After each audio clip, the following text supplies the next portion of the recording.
Let me start by saying something that might sting a little. Don't build your old age on the belief that your children will take care of you. Now, I know that sounds harsh, but stay with me. See, I've sat across from too many elderly people who are quietly heartbroken, not because life was unkind, but because they believed in a story that wasn't real. A story where love always gets repaid, where sacrifice is always remembered. Where children, now grown, will be there just like we were there for them. But here's the truth that so many are afraid to say out loud. Parenthood is a one-way contract. You give, you pour your energy, your time, your youth, your health into raising those children. And you don't ask for anything in return, not really. Because deep down, you just hope love will be enough. And sometimes it is. Sometimes your children are there. They hold your hand. They bring soup when you're sick. But that's the exception, not the rule.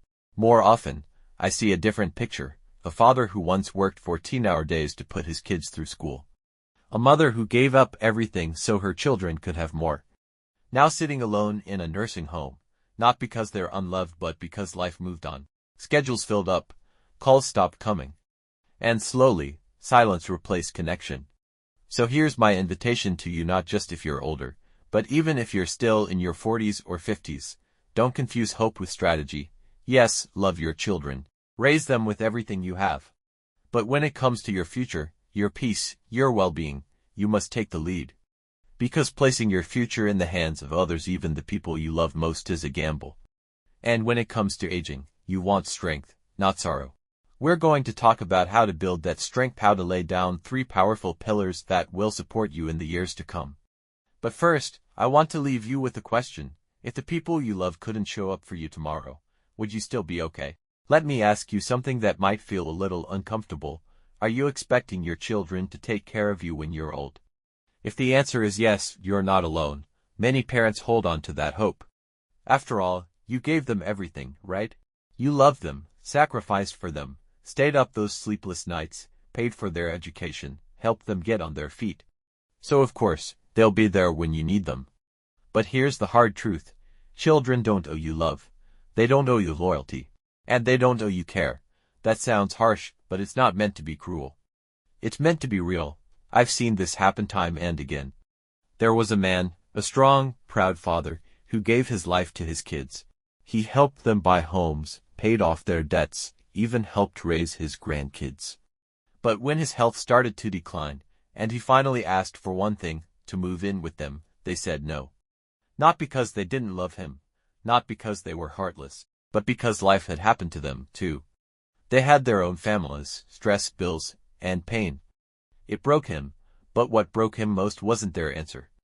It was the expectation that they had to say yes. And that's where many people fall into emotional ruin, by confusing hope with a plan. Yes, your children might come through. Yes, they might be kind, generous, and present. But if you build your future around that hope, you're building on sand. Here's a better strategy. Build a life that stands strong even if your children don't show up. Not because they won't, but because you can't afford to gamble your peace of mind on a maybe. Next, I'll show you the first of 3 pillars to help you age with power and peace. But before we go there, I want you to think about this. If your children couldn't be there for you tomorrow, what would you have left? Let's talk about the first pillar of strong, peaceful aging, sovereignty. Sovereignty means staying in control of your life for as long as possible. It means you are the captain of your own ship, no matter how gray your hair gets, no matter how many candles are on your birthday cake. Why does this matter? Because the moment you surrender control too early, physically, financially, or emotionally, you begin to fade into the background of your own life. Let me tell you a story. Eleanor was 76, smart, kind, a retired teacher who raised 3 children on her own. One day, she decided to hand over her finances to her daughter to make things easier. At first, it seemed fine. But slowly, decisions started being made for her, not with her. Her voice got quieter in family matters. Eventually, she stopped speaking up altogether. What Eleanor lost wasn't just money. She lost her independence, her confidence, her sense of self. Sovereignty is about more than being stubborn. It's about protecting your dignity. And there are a few ways to do that. Take care of your body, eat well, move every day, get enough sleep, stay mentally sharp. Make your own decisions, manage your finances, or at least stay involved. Set clear boundaries. Your life is still your life. It's tempting to let others take over when life gets tiring. But the longer you hold the steering wheel, the longer you stay truly alive. I know it's not easy, and yes, asking for help is okay. But don't give away your power before you have to. Because once it's gone, getting it back is hard. So let me ask you, are you still the main decision maker in your life? If not, what small step can you take today to reclaim that role? Now let's move on to the second pillar of strong, peaceful aging, community. Here's the truth. Family is not enough. That may sound surprising, even a little uncomfortable, but it's reality. As we age, many of us put all our emotional eggs in one basket: our children, our spouse, or a few close relatives. But when life shifts, and those people become unavailable, whether due to distance, busyness, or even death, we are left isolated and emotionally vulnerable.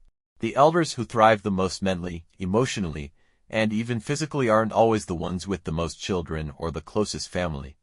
They're the ones with the widest web of connection. Think about it. The 82-year-old who plays dominoes with neighbors every Saturday.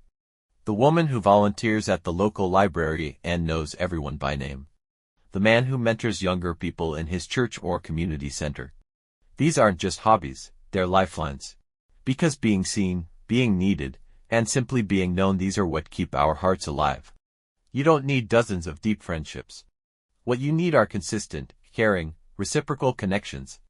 Someone who notices when you don't show up. Someone who texts or calls not out of duty, but out of love. Ask yourself this: if you disappeared tomorrow, who would notice?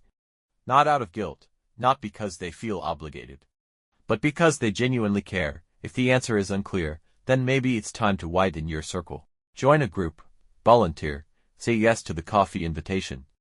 Reconnect with someone you lost touch with. Loneliness in old age doesn't come from being alone. It comes from not belonging, so build your village now before you need it. Because in the end, we don't age well in isolation, we age well in community. And now we come to the third and final pillar for strong aging, meaning. Let me ask you something personal. If everything was taken from you, your comfort, your social circle, even your health, what would still give you a reason to get out of bed in the morning? This is the question many people avoid, but it's the most important one we must answer as we age. Because aging is not just about wrinkles or slower steps, it's about loss. The loss of roles, of people, of certainty. And in that silence, if you don't have something bigger than yourself to lean on, the days can feel empty, even meaningless. That's why having a sense of purpose is not a luxury, it's a survival tool for the soul. I'm reminded of a man named Harold. He was 87. After his wife passed and his children moved far away, the loneliness hit him hard. 4 months, he barely spoke. But then one day, he picked up a paintbrush. No one had ever taught him, he didn't care. He just painted day after day, not to sell, not to show off, but because it made him feel alive again. You see, purpose doesn't need to be grand, it just needs to be yours. It could be a belief in God, a desire to leave something behind, a quiet mission to bring kindness into the world, or simply the joy of creating, growing, learning even in solitude. And here's the truth.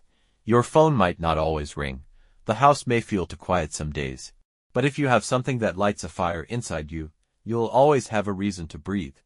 So ask yourself, what matters to me so deeply that I'd do it even if no one was watching? That is the third pillar, meaning. And it's what makes aging not just bearable but beautiful. Let's wrap this all together next with a message you'll want to carry with you for life. Just because you're getting older doesn't mean you have to become bitter, or invisible, or dependent. You're still here.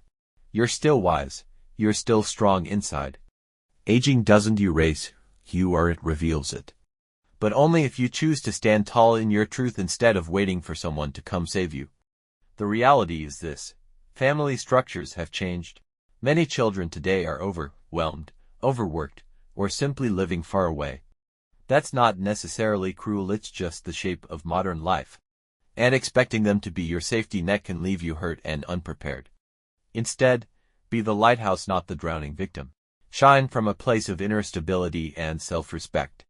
Let your presence be a guide, not a weight. And when your children do show up, love them, thank them. But don't demand from them what they may not be able to give. This isn't about giving up on family. It's about building a life that doesn't collapse without them. So, here's what you can do starting today. Review your finances. Know what you have, what you need, and who you trust. Talk to your doctor. Your body is your home. Care for it.